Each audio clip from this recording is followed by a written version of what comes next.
જન્માષ્ટમીનો તહેવાર છે ત્યારે હજારો ભાવિ ભક્તો કૃષ્ણ જન્મભૂમિ મથુરા મંદિરે પહોંચ્યા છે। આ સમયે મથુરાનું મંદિર રોશનીથી ઝળહળી ઉઠ્યું છે। શ્રી કૃષ્ણના આઠમના દિવસે રાત્રે 12 વાગે જન્મને વધાવી લેવા માટે હજારો ભક્તો અત્યારથી જ ભક્તિમાં લીન જોવા મળ્યા।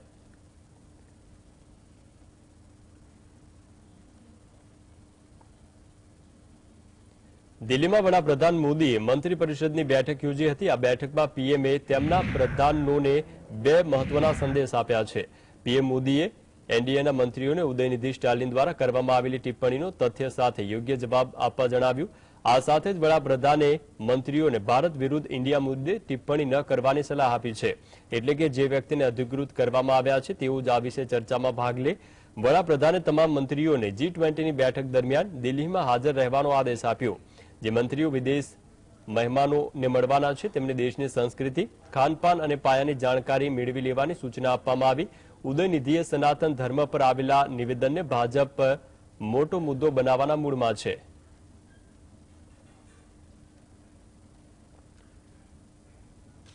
ડીએમકેના નેતા ઉદયનિધિ સ્ટાલિને સનાતન ધર્મ વિશે આપેલા વિવાદાસ્પદ ટિપ્પણી પર માફી માંગવાનો ઇનકાર કર્યો છે।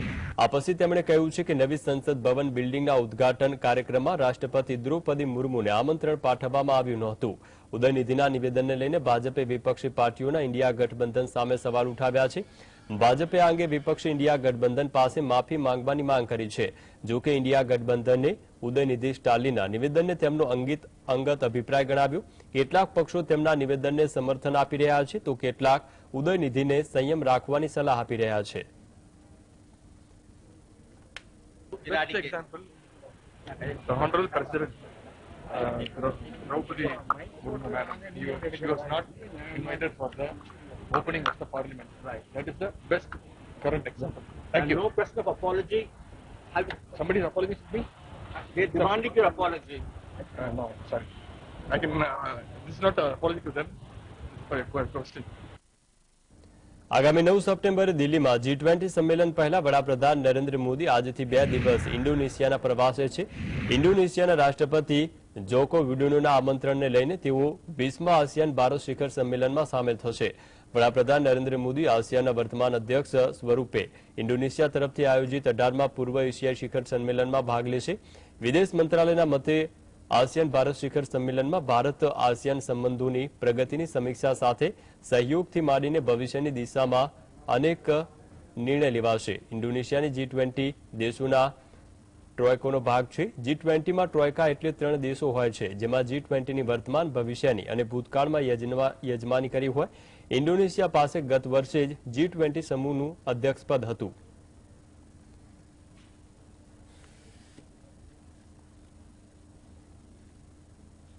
અમેરિકાના ફર્સ્ટ લેડી જીલ બાઇડનનો કોરોના રિપોર્ટ પોઝિટિવ આવ્યા બાદ જો બાઇડન ભારતની મુલાકાતને લઈને ચાલતી અટકળો હતી તેનો અંત આવ્યો છે।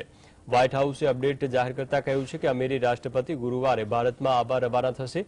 અમેરિકાના રાષ્ટ્રીય સુરક્ષા સલાહકાર જેક સુવલીને કહ્યું છે કે ગુરુવારે રાષ્ટ્રપતિ G20 નેતાઓના શિખર સંમેલનમાં ભાગ લેવા માટે નવી દિલ્હી જવાના છે।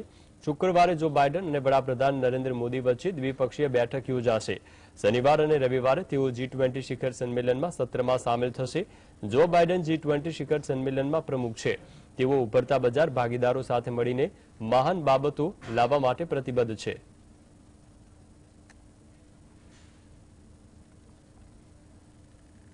ચીનના પ્રમુખ શી જિનપિંગ ભારતમાં યોજાનારી G20 શિખર પરિષદમાં હાજર રહેવાના નથી।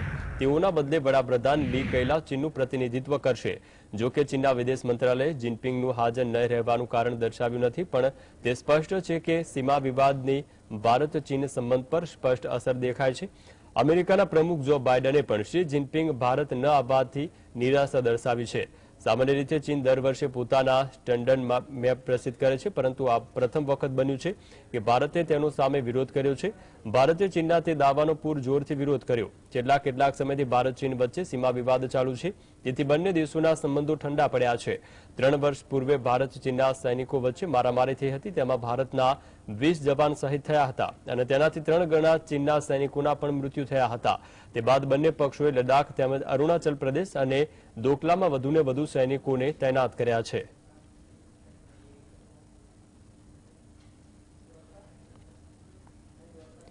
દિલ્હીમાં યોજાનારી G20 સમિટમાં ચીનના રાષ્ટ્રપતિ શી જિનપિંગ સામેલ થશે નહીં, ત્યારે આ વિશે પ્રતિક્રિયા આપતા વ્હાઇટ હાઉસના અધિકારી જેક સુલિવાનિસે જણાવ્યું છે કે ચીન પાસે સંમેલનમાં સામેલ થવા અને કામ બગાડવાની ભૂમિકાનો ભજવવાનો વિકલ્પ છે. અમેરિકાના રાષ્ટ્રીય સુરક્ષા સલાહકાર જેક સુલિવાનીએ ભારત અને ચીન વચ્ચે ગતિરોધ વિશે પ્રશ્ન કરવામાં આવ્યો ત્યારે તેમણે જવાબમાં જણાવ્યું કે જ્યાં સુધી ભારત ચીન વચ્ચે ગતિરોધનો સવાલ છે તો આ ચીન પર નિર્ભર કરે છે.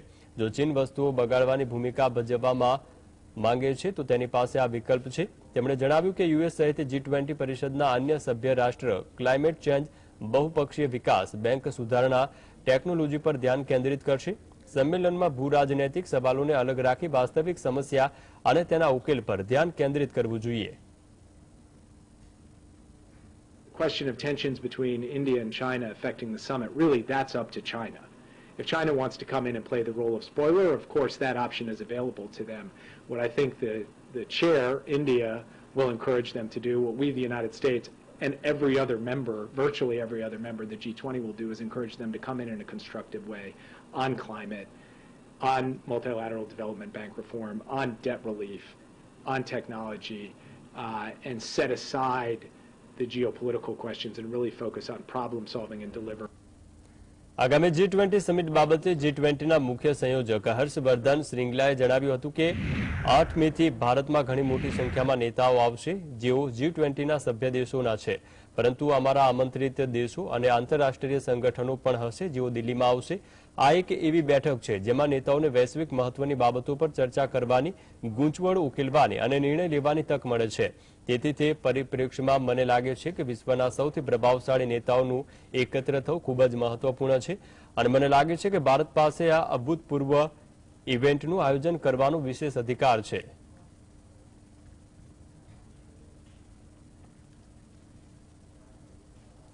દિલ્હીમાં G20 સમિટને માત્ર ગણતરીના દિવસો બાકી છે ત્યારે તેને લઈને તમામ તૈયારીઓ કરવામાં આવી છે. દિલ્હી પોલીસે સુરક્ષા વ્યવસ્થાને પગલે નાગરિકો માટે એક માર્ગદર્શિકા પણ જાહેર કરી છે.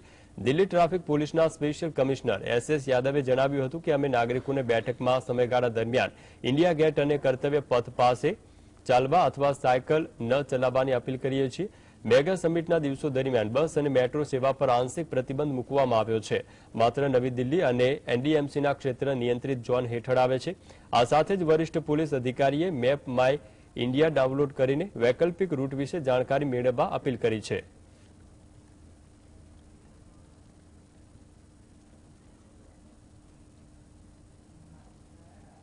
और इस सम्मेलन की मेजबानी के लिए जो रिहर्सल्स हो रही हैं, जो भी इंतजाम होता है और उसमें जो बाकी जो दिल्ली पुलिस के विभिन्न अंग हैं जो बहुत ही व्यापक तौर से रिहर्सल्स में लगे हुए हैं, तो ये असुविधा है, तो इसके लिए हम खेद है, लेकिन हम सहयोग की भी अपेक्षा करते हैं. चूंकि ड्रिल्स और रिहर्सल्स होंगी तो इंतजाम बहुत अच्छा होगा.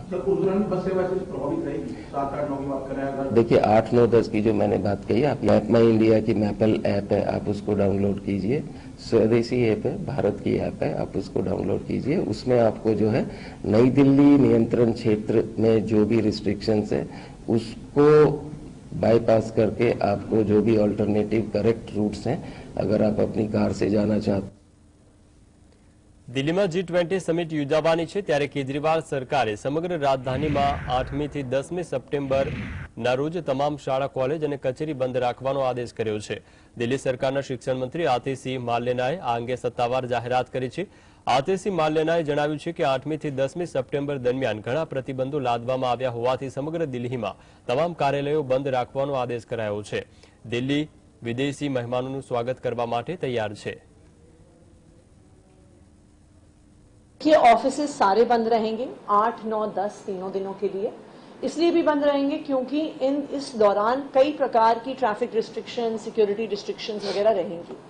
इस पूरे समय में कई देशों के डेलीगेट्स आ रहे हैं, हेड्स ऑफ स्टेट आ रहे हैं, सीनियर ऑफिशियल्स आ रहे हैं, जा रहे हैं और उनकी कई जगह पे मीटिंग्स, विजिट्स, टूर्स वगैरह भी लगी हुई हैं. तो इसलिए पूरी दिल्ली में ही, not just new Delhi district, क्योंकि ये ट्रैफिक रिस्ट्रिक्शंस, सिक्योरिटी रिस्ट्रिक्शंस हैं, इसलिए तीनों दिन के लिए चाहे स्कूल्स हों, चाहे कॉलेजेस हों, चाहे ऑफिसेज हों, सबको बंद किया गया है. G20 દેશોના સમૂહની દિલ્હીમાં આયોજિત બેઠકમાં ચીનના રાષ્ટ્રપતિ શી જિનપિંગ સામેલ થવાના નથી, જે સૌથી વધુ ચર્ચાનો વિષય બન્યો છે. ત્યારે ભારતના વિદેશ પ્રધાન એસ જયશંકરે શ્રી જિનપિંગની ભારત ન આવવાની મુલાકાત પર એક ઇન્ટરવ્યુમાં પ્રતિક્રિયા આપતા કહ્યું હતું કે કોણ આવી રહ્યું છે કે કોણ નથી આવી રહ્યું તે કોઈ મુદ્દો નથી, તેનાથી કોઈ ફરક પડતો નથી કે કયો દેશ કોને મોકલે છે, પરંતુ મહત્વના મુદ્દા પર દેશનું સ્ટેન્ડ લે તે જ મહત્વનું છે. I think at different points of time in G20, there have been some presidents or prime ministers who, for whatever reason, have chosen not to come themselves. But, that country and that country's position is obviously reflected by whoever is the representative on that occasion. કોંગ્રેસના સાંસદ મનીષ તિવારીએ જણાવ્યું હતું કે જો વિદેશ પ્રધાન doctor S Jaishankar એવું કહેવાનો પ્રયાસ કરતા હોય કે તેઓએ છેલ્લા એક વર્ષમાં G20ના નેજા હેઠળ બ્રાન્ડિંગ કવાયત હાથ ધરી છે તો તે દાવા ઉપર 2024ની ચૂંટણીમાં પરીક્ષણ કરવામાં આવશે. તેથી જો સરકાર માટે નોંધપાત્ર રાજદ્વારી પ્રયત્નોને બદલે પ્રોફાઇલ બદલવા માટે માત્ર એક બ્રાન્ડિંગ કવાયત હોય તો આ દેશની વિદેશ બાબતો અને વ્યૂહાત્મક બાબતો કેવી રીતે ચલાવવામાં આવે છે તે ખૂબ જ દુઃખદ છે. They have carried out a branding exercise under the aegis of G20 over the past 1 year. That claim will be tested at the polls in 2024. So if for the government this is only a branding exercise in order to profile themselves rather than a substantive diplomatic effort at statecraft, it's a very sad commentary on how the foreign affairs and strategic affairs of this country are run. વિદેશ મંત્રી S જયશંકરના નિવેદન પર પ્રતિક્રિયા આપતા કોંગ્રેસના નેતા પ્રમોદ તિવારીએ જણાવ્યું છે કે બંધારણમાં ભારત અને ઇન્ડિયા શબ્દનો ઉપયોગ કરાયો છે. અગાઉ પણ આ મુદ્દે સંસદમાં ઘણા બિલ અને ચર્ચા કરવામાં આવી છે. જયશંકરે લોકોને બંધારણ વાંચવાની સલાહ આપી, પરંતુ હું તેમને ઇતિહાસ વાંચવાની ભલામણ કરું છું. જયશંકર ખૂબ જ અસફળ વિદેશ મંત્રી સાબિત થયા છે. જયશંકરે ચીન મુદ્દે જે નિવેદન આપ્યું હતું તેની નિષ્ફળતા દર્શાવે છે. कि इंडिया दैट इज भारत, ये दोनों बहुत सोच समझ के विचार विमर्श करके सिर्फ एक बार नहीं किए गए हैं. सुप्रीम कोर्ट 2 बार ये मैटर जा चुका, सुप्रीम कोर्ट ने भी इनकार किया. कई बार लोकसभा राज्यसभा में इस पे प्राइवेट बिल आए, उस पर भी चर्चा हो चुकी है. तो ये इतिहास पढ़े. मैं तो विदेश मंत्री जो कहने लोग संविधान पढ़े, तो मैं उन्हें सलाह दूंगा इतिहास पढ़िए. आपका इतिहास बड़ा कमजोर है, इसीलिए आपने बंटाधार कर दिया है विदेश नीति का, भारत के कचरा कर दिया है आपने. आप बहुत ही असफल विदेश मंत्री साबित हुए हैं. કેન્દ્ર સરકારે અચાનક સંસદનું વિશેષ સત્ર બોલાવ્યું છે. આ સત્ર દરમિયાન વિવિધ બિલો પાસ થવા અંગે પણ રાજકીય ચર્ચાઓ જામી છે. ત્યારે સત્ર પહેલા કોંગ્રેસના પૂર્વ રાષ્ટ્રીય અધ્યક્ષ સોનિયા ગાંધીએ વડાપ્રધાન નરેન્દ્ર મોદીને પત્ર લખ્યો છે. તેમણે સંસદના વિશેષ સત્ર અંગે સરકારના એજન્ડા અંગે માહિતી માંગી છે. તેમણે અદાણી મુદ્દો, બેરોજગારી, વધતી મોંઘવારી સહિત 9 મુદ્દાઓ અંગે પણ સરકાર ચર્ચા કરે તેવી માંગ કરી છે. સોનિયા ગાંધીએ પીએમ મોદીને લખેલા પત્રમાં 9 મોટા મુદ્દાનો ઉલ્લેખ કર્યો છે. પ્રથમ મુદ્દામાં વધતી મોંઘવારી, બેરોજગારી અને એમએસએમઈની સમસ્યા સહિત વર્તમાન આર્થિક સ્થિતિની વાત કરવામાં આવી. તો બીજો મુદ્દો ખેડૂત સંબંધિત છે. સરકારે ખેડૂત સંગઠન સાથે ઘણીવાર ચર્ચા વિચારણા કરી છે. આ દરમિયાન સરકારે ખેડૂતોને આશ્વાસન પણ આપ્યું હતું, પરંતુ અત્યારે તે આશ્વાસનની વર્તમાન સ્થિતિ શું છે અને ન્યૂનતમ ટેકાના ભાવની ગેરંટી એક્ટ અંગે સરકારનું વલણ શું છે. સોનિયા ગાંધીની જાતિ આધારિત વસ્તી ગણતરીની માંગ પણ ઉઠાવી. તેમણે કહ્યું છે કે ફૂડ સિક્યોરિટી એક્ટના કારણે 14 કરોડ લોકો વંચિત રહી ગયા છે. કોંગ્રેસે કેન્દ્ર અને રાજ્ય વચ્ચેના સંબંધો અંગે પણ વિસ્તારથી ચર્ચા કરવા સરકારની માંગ કરી છે.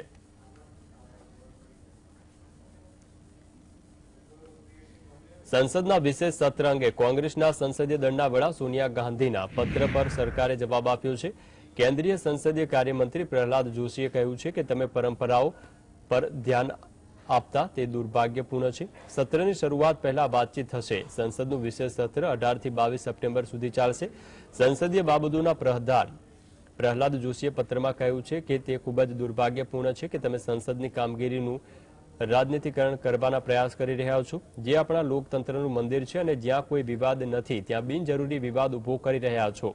જેમ તમે જાણો છો કે સંસદના સત્રો આર્ટિકલ 85 હેઠળ બંધારણીય આદેશના પાલનમાં નિયમિતપણે યોજાય છે, જે જોગવાઈ કરે છે કે રાષ્ટ્રપતિ સમયાંતરે સંસદના દરેક ગૃહને તે નક્કી કરી શકે તેવા સમય અને સ્થળે બોલાવશે, પરંતુ એક સત્રની છેલ્લી મીટિંગ અને આગામી સત્રની પ્રથમ મીટિંગ માટે નિર્ધારિત તારીખ વચ્ચે 6 મહિનાનું અંતર હોવું જોઈએ. વાત કરીએ તો ઝારખંડ સરકારે ટ્રાન્સજેન્ડરોને ઓબીસીની યાદીમાં સામેલ કરવાનો ઐતિહાસિક નિર્ણય કર્યો છે. આ બાબતે સીએમ હેમંત સોરેને જણાવ્યું હતું કે સરકારે એવા લોકો સુધી પહોંચવા માટે નિર્ણય લીધો છે જે બાબતે કોઈએ વિચાર્યું પણ નહોતું. આ વાત અહીં પૂરી થતી નથી. આજનો નિર્ણય અને તેનું પરિણામ એક પ્રયાસ છે જેથી રાજ્યના દરેક નાગરિકને સમાન અધિકાર અને સમાન સન્માન મળે છે.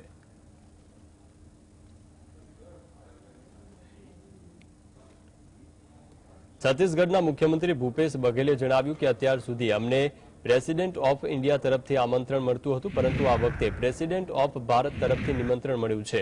ઇન્ડિયા શબ્દથી આટલી તકલીફ કેમ છે? બંધારણમાં પણ ઇન્ડિયા અને ભારત શબ્દનો ઉપયોગ કરાયો. પ્રદેશના મુખ્યમંત્રીએ કહ્યું છે કે દેશને ભારત ઇન્ડિયા, ભારત વર્ષ સહિતના અનેક નામથી ઓળખવામાં આવે છે. વિપક્ષી ઇન્ડિયા ગઠબંધન બન્યું એટલે તેમને ઇન્ડિયા શબ્દથી તકલીફ થઈ રહી છે. માની લો કે ભવિષ્યમાં કોઈ સંગઠન બને અને તેનું નામ ભારત હશે, તો શું તેઓ તેનું નામ પણ બદલી નાખશે? प्रेसिडेंट ऑफ इंडिया की तरफ से निमंत्रण पत्र आता था, फिर प्रेसिडेंट ऑफ भारत की तरफ से आया. मतलब इंडिया शब्द से इतनी तकलीफ संविधान में ही लिखा है, वहां से शुरुआत होती है. इस देश को भारत भी कहा जाता है, भारतवर्ष भी कहा जाता है. और हमारे पंडित जी लोग पढ़ते हैं तो जम्मू द्वीपे, भरत खंडे, इस प्रकार से कहते हैं. इंडिया भी कहते हैं. कितने नामों से देश को जाना जाता है. ये जो गठबंधन बना है वो इंडिया हो गया तो उससे उसको परहेज हो गया है. यदि कल के रोग कोई संगठन बने और उसका नाम भारत हो तो क्या वो भी बदलेंगे? નેતાજી સુભાષચંદ્ર બોઝનો પરિવાર ભાજપથી અલગ થઈ ગયો છે. નેતાજીના પુત્ર ચંદ્રકુમાર બોઝે ભાજપમાંથી રાજીનામું આપ્યું છે.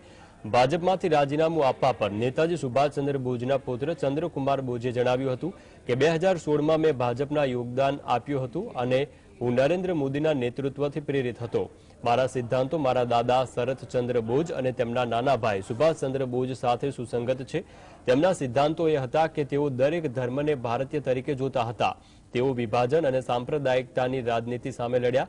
મેં બંગાળની વ્યૂહરચના અંગે ભાજપના રાજ્ય અને કેન્દ્રીય નેતૃત્વને ઘણા પ્રસ્તાવ આપ્યા છે, પરંતુ તેઓએ મારી દરખાસ્તને ઉપયોગી ન સમજી હોવાનું મને લાગી રહ્યું છે. જ્યારે મારી કોઈ પણ દરખાસ્ત સ્વીકારવામાં ન આવે તો પછી આ પક્ષ સાથે રહેવાનો કોઈ અર્થ નથી. હું કામ કરવા સક્ષમ નથી. તેથી મને લાગ્યું કે આ પાર્ટી સાથે રહેવું એ ખોટું છે. મેં જેપી નડ્ડા સાથે સ્પષ્ટ કર્યું છે કે મારી શુભકામનાઓ પાર્ટી સાથે છે. बंगाल स्ट्रैटेजी के बारे में हम काफी प्रस्ताव भाजपा को दिया है, केंद्रीय नेतृत्व को भी दिया है. पश्चिम बंगाल का भी भाजपा का जो स्टेट कमेटी है दिया है. मगर मेरा जो प्रपोजल है माना जाता अच्छा प्रपोजल, मगर वो कभी इंप्लीमेंट नहीं हुआ. तो जब आदर्श मेरा प्रस्ताव कोई भी पालन नहीं किया जाता है पार्टी में, तो मेरा इस पार्टी के साथ रहना कोई काम की बात नहीं है. રાષ્ટ્રપતિ ભવનમાં G20 સમિટના ડિનર માટેની આમંત્રણ પત્રિકા પ્રેસિડેન્ટ ઓફ ઇન્ડિયાને બદલે પ્રેસિડેન્ટ ઓફ ભારતના નામે મોકલવામાં આવતા રાજકીય વિવાદ શરૂ થયો છે. ભાજપ અને વિપક્ષી પાર્ટીઓ આમને સામને છે અને એકબીજા પર આરોપ લગાવ્યા છે. ભાજપના અધ્યક્ષ જેપી નડ્ડાએ કોંગ્રેસ પર આકરા પ્રહાર કરતા લખ્યું હતું કે શું આપણે એ પાર્ટી પાસે કોઈ અપેક્ષા રાખી શકીએ છીએ કે જેને ભારતની પ્રસ્તાવના પણ જાણતી નથી? કોંગ્રેસને બંધારણ અને ડોક્ટર આંબેડકર પ્રત્યે સન્માન નથી. જેપી નડ્ડાએ કોંગ્રેસની આ પોસ્ટનો સ્ક્રીનશોટ ટ્વીટ કરી શેર કર્યો છે અને દાવો કર્યો છે કે કોંગ્રેસે શેર કરેલ બંધારણની પ્રસ્તાવનામાં જોડણીની ભૂલ હતી, જેના પર તેમણે લાલ વર્તુળ પણ કર્યા હતા અને લખ્યું હતું કે શું આપણે તે પાર્ટી પાસેથી કંઈ પણ અપેક્ષા રાખી શકીએ જે ભારતનું બંધારણ પણ નથી જાણતા? તેઓએ આરોપ લગાવ્યો હતો કે કોંગ્રેસના મનમાં દેશ પ્રત્યે, દેશના બંધારણ પ્રત્યે, બંધારણની સંસ્થાઓ પ્રત્યે કોઈ સન્માન નથી. તેને માત્ર ચોક્કસ પરિવારના વખાણ કરવાને મતલબ છે. કોંગ્રેસનો દેશ વિરોધી અને બંધારણ વિરોધી ઈરાદા લોકો સારી રીતે જાણે છે.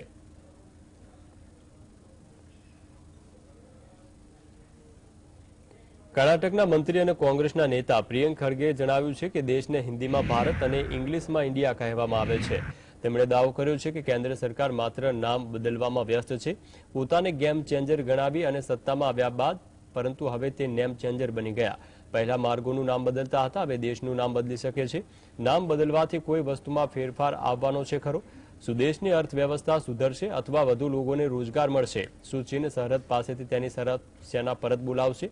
કેન્દ્ર સરકારનો રિપોર્ટ કહે છે કે 74% લોકો પોષણયુક્ત ખોરાક લઈ શકતા નથી. દેશમાં અનેક પડકારો છે, પરંતુ સરકાર તેના પર ધ્યાન આપી રહી નથી. See, it's very simple. Hindi में भारत है, इंग्लिश में इंडिया है. That's all it is.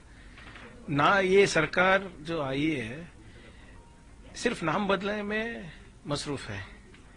They came to power saying that they are going to be game changers, but they have become name changers. पहले रोड्स का नाम बदलते थे, अभी देश का नाम बदलने जा रहे हैं. They have not. अगर नाम बदलने से कुछ और चीज तो बदलेगा नहीं ना. Are the fortunes of Indians going to change? Is the economic situation of India going to change? Are more people going to get employed?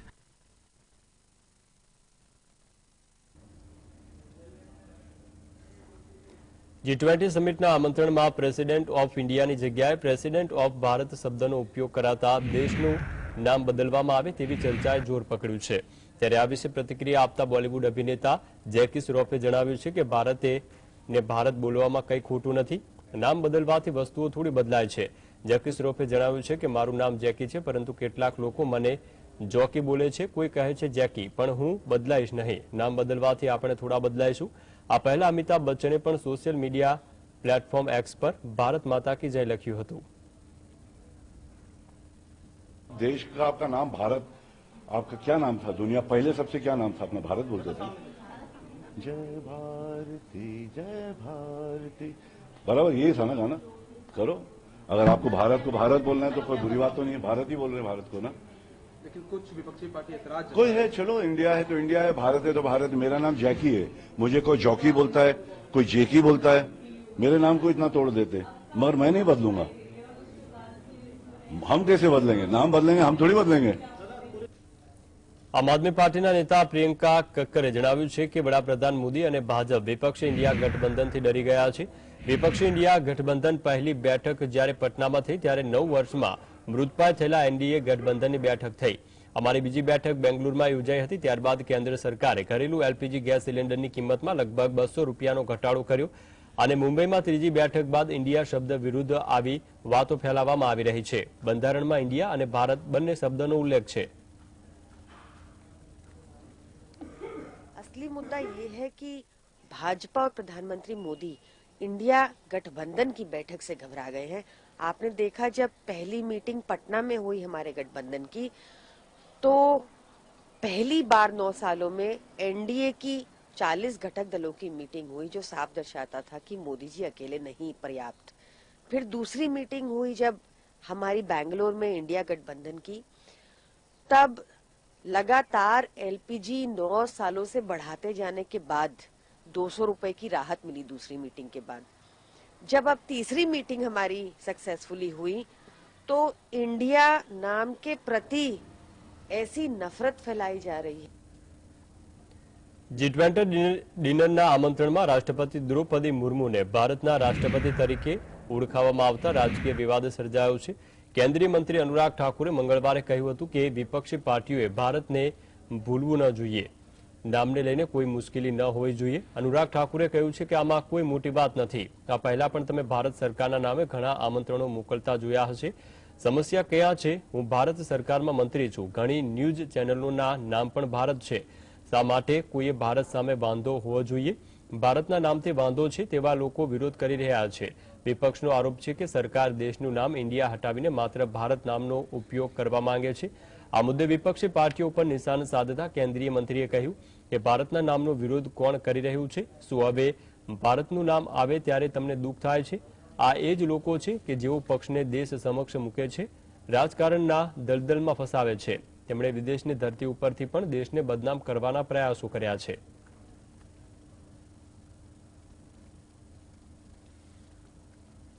વિપક્ષી ગઠબંધન ઇન્ડિયા હજુ તો શરૂ થયું છે, ત્યારે પંજાબમાં આમ આદમી પાર્ટીએ પોતાના અલગ સૂર આલાપ્યા છે. સીએમ ભગવંત માને જણાવ્યું છે કે અમે જાણીએ છીએ કે કેવી રીતે એકલા હાથે ચૂંટણી લડવી જોઈએ. વિધાનસભા ચૂંટણીમાં જીતનું ઉદાહરણ આપતા સીએમએ કહ્યું હતું કે આમ આદમી પાર્ટીએ એકલા હાથે ચૂંટણી લડી અને 92 સીટો જીતી. દિલ્હીમાં અમારી ત્રીજી ટર્મ છે. આપ ગુજરાતમાં એકલા હાથે લડી અને 13% વોટ મેળવ્યા. આમ આદમી પાર્ટી ભારતની સૌથી યુવા પાર્ટી છે, જે હવે રાષ્ટ્રીય પાર્ટી બની છે. અમે જાણીએ છીએ કે કેવી રીતે એકલા હાથે લડવું જોઈએ અને જીતવું જોઈએ. અમે જાણીએ છીએ કે કેવી રીતે અમારી પોતાની સરકારો બનાવવી અને ચલાવવી.